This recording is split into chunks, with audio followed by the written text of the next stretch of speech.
Titanic जहाज यानी कि टाइटैनिक शिप, जिसके बारे में आप सभी लोग जानते ही होंगे, उसकी जो हाइट थी वह थी 269 मीटर, लगभग 270 मीटर थी। और अगर हम उसे सीधा खड़ा कर देते यानी कि अगर किसी बिल्डिंग के कंपेयरिंग में अगर हम लंबाई में खड़ा कर देते उसे, तो उसकी हाइट इतनी ज़्यादा थी कि उस समय में कोई भी बिल्डिंग इतनी ऊंची नहीं थी जितना कि टाइटैनिक ऊंचा था। इसके बारे में आप जान सकते हैं कि टाइटैनिक जो था वह कितना ज़्यादा बड़ा था। और क्या आपके मन में इस बारे में कभी ख्याल आया है कि आपकी जो डेड टीवी होती है, यानी कि जब कोई भी सिग्नल आपकी टीवी में नहीं आ रहा होता है या डिस्क कट जाती है, जो पहले का समय था उसमें डिस्क कट जाती थी, उसमें जो आपकी स्क्रीन टीवी में जो मच्छर टाइप के आ जाते थे, जो भी उसमें कुछ दिखाई भी नहीं देता था, तो आपने कभी सोचा था कि इसमें रियल में आ क्या रहा है, ये क्या दिखाई दे रहा है? वह चलता रहता था पूरी स्क्रीन पर। तो ये जो दिखाई देता है ये आपका रेडिएशन का इफेक्ट है, जो कि बिग बैंग से जब हमकी एक्सप्लोशन हुआ था, जो भी रेडिएशन निकली थी उस एक्सप्लोशन में, उसे ही जो हमारी स्क्रीन पर दिखाया जाता है वह उसका रेसिडुअल इफेक्ट है, यानी कि उसी का इफेक्ट जो हम रेडिएशन का होता है वही इफेक्ट हमारी टीवी में दिखाई जाता था। और आप शायद इस बारे में जानते रहे होंगे कि क्या दिखाई देता है। तो ये जो रेडिएशन उस समय निकली थी, ये उसका ही इफेक्ट हमारी टीवी में एक फॉर्म में बन जाता है और दिखाई देता है। और टाइटैनिक शिप के बड़े होने का एक यह भी प्रूफ है कि उसकी चिमनीज जो होती थी, यानी कि जहाँ पर फ्यूल के लिए जो भी ईंधन डाला जाता था जिससे कि वह चलती थी, और उस जलने के बाद जो उसका धुआं निकलता था, उस निकलने के लिए जो चिमनीज बनाई जाती थी शिप में, यानी कि जिससे धुआं निकलता था, वो चिमनी का जो साइज़ था वह इतना ज़्यादा बड़ा होता था कि उससे 2 ट्रेन एक साथ निकल सकती थी, यानी कि इतनी छोटी छोटी चिमनियाँ ही सिर्फ उसकी होती थी। इस बात से इसका पता क्लियर चलता है कि वह कितनी ज़्यादा बड़ी शिप थी। और आपने ये बातें ज़रूर नोटिस की होगी, जो आपका फ़ैन होता है यानी पंखा, वह जब चलता है तो उसमें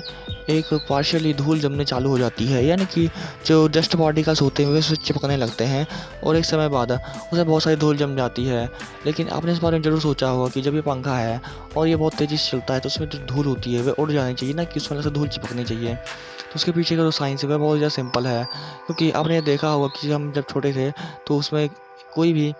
कॉम्ब में या किसी भी चार्ज पार्टिकल्स में ऐसी कोई चीज़ जो चार्ज हो सके पहले बाल में घिसते थे और फिर उसे किसी भी छोटे छोटे पार्टिकल्स के पास ले जाते थे, उसमें जो धूल के कण होते थे या पेपर जो होता था वह चिपक जाता था। इसी प्रकार से जो फैन की ब्लेड्स होती हैं वह जब बहुत तेज़ी से घूमती हैं तो उसमें से चार्ज प्रोड्यूस होता है, क्योंकि उसमें फ्रिक्शन होता है। फ्रिक्शन की वजह से उसमें बहुत ज़्यादा चार्ज प्रेजेंट हो जाता है बाद में जब वो चल रहा होता है। उसमें जब वो चार्ज हो जाता है तो उसमें हाई अमाउंट में इलेक्ट्रॉन्स फ्लो होने लगते हैं, और जब इलेक्ट्रॉन्स फ्लो होते हैं तो उसमें एक बार से अट्रैक्शन होना चालू हो जाता है, और जो भी डस्ट पार्टिकल्स होते हैं आसपास के, जो भी धूल उड़ रही होती है फ़ैन के आसपास, वह उसे पूरा खींच लेता है, क्योंकि हवा जो होती है वह किसी भी डस्ट पार्टिकल्स हुआ एयर हुआ खींचती है। उसके साथ जो भी डस्ट पार्टिकल्स उसे मिलते हैं एयर में, उसे वह अपने साथ अट्रैक्ट करता है और अपने चिपका लेता है। बट इतना ज़्यादा चार्ज उसमें प्रेजेंट होता है कि जो धूल पार्टिकल्स होते हैं या डस्ट पार्टिकल्स वह उसे उड़ नहीं पाते हैं। इसी प्रकार से जो फैन में ब्लेड में जो भी चार्ज होता है वह बढ़ता जाता है, और चार्ज बढ़ने के साथ अब जो धूल होती है वह भी बढ़ती जाती है, इसलिए वह धूल छूट नहीं पाती, क्योंकि चार्ज से अट्रैक्ट हो जमी हुई धूल होती है। और आपने कभी ज़रूर सोचा होगा इस बारे में कि जो सपने होते हैं वे हमें सोते हुए क्यों आते हैं, यानी कि हमारा दिमाग सोते हुए भी शांत क्यों नहीं रहता है। तो इसका आंसर यह है कि आपका IQ लेवल, यानी कि इंटेलिजेंट क्वेश्चन जो होता है वह लेवल जितना ज़्यादा होगा आपको उतने ही ज़्यादा सपने आएंगे। और ऐसा इसलिए होता है क्योंकि आप सोते समय भी कुछ ना कुछ सोच रहे होते हैं, यानी कि आपका दिमाग कुछ ना कुछ उस समय भी खोजता ही रहता है या चलता रहता है बहुत तेज़ी से कि मुझे और भी नॉलेज लेना है या कुछ और भी सीखना है, जिसकी वजह से उसे सोते हुए सपने ही आने लगते हैं। और किसी भी एवरेज पर्सन के लिए अपने हाथ की कोहनी को चाट पाना, यानी कि घुटने को चाट पाना लगभग इम्पॉसिबल है। और नेक्स्ट फैक्ट यह है कि आप लोगों में से काफ़ी लोगों ने इस बारे में अभी टेस्ट भी किया होगा कि हम लोग अपने कोहनी को चाट पाते हैं या नहीं चाट पाते हैं। और जो एंटी बर्थ मेडिसिन होती हैं जैसे कि कोई भी ह्यूमन खा लेता है उसमें वो इफेक्टिवली वर्क करती हैं, उसी प्रकार से अगर कोई गोरिल्ला उन मेडिसिन को खाता है या उन्हें खिलाया जाता है तो क्या उनमें वर्क करेगी? तो उसका आंसर है यस, क्योंकि काफ़ी सारे जब रिसर्च की गई इस बारे में और गोरिल्लास को इस बारे में टेस्ट किया गया तो इसका जो रिज़ल्ट आया वह यही आया कि अगर कोई भी गोरिल्ला अगर एंटीबर्थ मेडिसिन को खाता है तो उसमें इफेक्टिवली वर्क करेगी। और जैसे कि आपको इस बारे में पता है कि जो ग्रेविटी होती है यानी गुरुत्वाकर्षण वह हमारी पूरी अर्थ से प्रेजेंट है, और अगर कोई भी चीज़ हम आर्टिफिशियली किसी भी एक लिमिटेड हाइट से ऊपर ले जाने की कोशिश करते हैं तो ग्रेविटी जो होती है यानी गुरुत्वाकर्षण बल होता है, वह हमारी उस चीज़ का विरोध करती है, यानी कि उसके अगेंस्ट वर्क करती है, जिसके कारण जो भी चीज़ है वह बिना फोर्स लगाए उसके आगे नहीं जा सकती है, यानी कि उसके लिए ज़्यादा फोर्स की ज़रूरत पड़ती है। जैसे कि रॉकेट का साइंस इसी पर बेस्ड होता है, और इसी बेसिस पर जो हमारी नेचुरल की चीज़ें हैं, यानी कि जो नेचर अपने आप क्रिएट करता है, उस पर भी ग्रेविटी वर्क करती है और उन्हें एक हाइट से ऊपर नहीं जाने देती है। तो इसी प्रकार से जो माउंटेन्स होती है, यानी कि बहुत ही बड़ी बड़ी जो पहाड़ें होती हैं, उसके अगेंस्ट जो ग्रेविटी वर्क करती है, और अगर वह 15,000 मीटर जो होती है हाइट, उसकी भी ऊपर जाना चाहे तो वह नहीं जा सकती है, यानी कि ग्रेविटी होती है उन्हें इतने हाइट से ऊपर जाने की बिल्कुल लिमिट उनकी फिक्स की गई है, उसके ऊपर वो नहीं जा सकती है। यह ग्रेविटी का रूल है। और जैसे कि आपको इस बारे में पता है कि इंडियन रेलवे में, यानी कि भारतीय रेल में बहुत सारे स्टेशन हैं और उनके डिफरेंट डिफरेंट नाम हैं, लेकिन वेंकट नरसिम्हा राजौरीपेटा एक स्टेशन का ऐसा ही नाम है जो कि इंडियन रेलवे में सबसे बड़ा नाम स्टेशन में आता है, यानी कि इससे बड़ा कोई भी नाम इंडियन रेलवे में नहीं है। और जो नेपाल है, वह जो कि भारत का एक पड़ोसी देश ही है, वहाँ पर कोई भी स्वतंत्रता दिवस यानी कि इंडिपेंडेंस डे नहीं मनाया जाता है। वह क्यों नहीं मनाया जाता है? क्योंकि जो नेपाल है वह कभी भी किसी भी देश का गुलाम नहीं बना आज तक। इसका कारण यही है कि वहाँ भी कोई भी अभी तक इंडिपेंडेंस डे नहीं मनाया जाता है। और जैसे कि आपको इस बारे में पता है कि जो the great wall of China है, यानी कि चीन की दीवार जो है वह बहुत ज़्यादा बड़ी है, लेकिन उसकी एग्जैक्ट जो लेंथ है वह कितनी है? तो अगर एग्जैक्ट लेंथ की बात करें तो वह है 6,430 किलोमीटर, यानी कि लगभग 6,500 किलोमीटर के बराबर है। और अगर इसे माइल्स में कन्वर्ट करेंगे हम तो देखेंगे 3,995 माइल्स है, यानी कि आप समझ सकते हैं कि 6,500 किलोमीटर लंबी है। ये इसीलिए सबसे बड़ी दीवार है पूरी अर्थ की।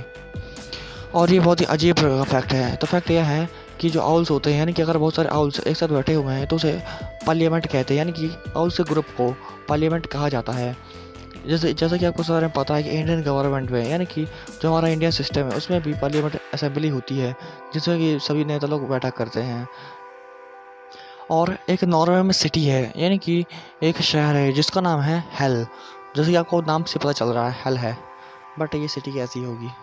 और जैसे कि आपको इस बारे में पता है कि हमारे सोलर सिस्टम में बहुत सारे प्लैनेट मौजूद हैं, तो अगर हम उन सभी प्लैनेट्स को एक साथ मिला दें और जुपिटर जो होता है, यानी कि जुपिटर भी जो एक प्लैनेट है हमारे सोलर सिस्टम का, उसे हम एक साइड रख दें और सभी प्लैनेट्स को एक साइड रख दें, तो दोनों का जो वेट होगा वह जुपिटर का ही ज़्यादा होगा। यानी कि जुपिटर इतना ज़्यादा बड़ा है कि सभी प्लैनेट्स को कंबाइंड करने के बाद भी वह जुपिटर से हैवी वेट नहीं हो सकते, यानी कि जुपिटर से बड़े नहीं हो सकते ज़्यादा। और एक वर्ड होता है जो कि है डेक्स्टर, जो कि राइट हैंड को रेफर करता है, यानी कि उसका मतलब राइट हैंड होता है, बट उसे सिर्फ लेफ्ट हैंड से लिखा जा सकता है कीबोर्ड में। और जो ऑस्ट्रेलिया कंट्री है वही सिर्फ एक ऐसी कंट्री है जहाँ पर कोई भी एक्टिव वोल्केनोस नहीं है, यानी कि कोई भी ज्वालामुखी जो कि एक्टिवली नहीं है। और सभी कंट्रीज़ में लगभग कोई ना कोई एक्टिव ज्वालामुखी ज़रूर है, बट ऑस्ट्रेलिया में ऐसा कोई भी ज्वालामुखी मौजूद नहीं है। और आपने कभी ना कभी पाइनएप्पल यानी कि अनानास ज़रूर खाया होगा, लेकिन क्या आपको इस बारे में पता है कि एक पाइनएप्पल का ग्रो होने में कितना समय लगता है? तो वो जो समय है वो एक पाइनएप्पल को ग्रो होने में 2 साल का समय लग जाता है। और क्या आप इस बारे में जानते हैं कि जो आप दूध पीते हैं, यानी कि जो आप गाय का दूध पीते हैं, उससे आपके पेट में पचने के लिए कितना समय लगता है? तो एक अकेले दूध को सिर्फ अकेले पचने के लिए फूड को अलग हटा दें, लेकिन उसके बाद जो सिर्फ मिल्क होता है उसे ब्रेक करने के लिए 2 घंटे का समय लगता है। और क्या आप इस बारे में जानते हैं कि आपके दिमाग में हर दिन कितने ज़्यादा विचार आते हैं? लेकिन शायद ही आपको इस बारे में पता होगा, लेकिन इसका जो आंसर है वह है 12,000 से 50,000 विचार आपके दिमाग में हर दिन आते हैं। और शायद आप इस बारे में जानते रहेंगे हमारे दिमाग में कितने ज़्यादा विचार आते हैं, बट आप अब तो इस बारे में जान गए होंगे। और ये इस पर भी डिपेंड करता है कि आप कितना ज़्यादा डीप थिंक करते हैं, या आपके दिमाग में इससे भी ज़्यादा विचार आ सकते हैं अगर आप बहुत ज़्यादा सोचते हैं तो।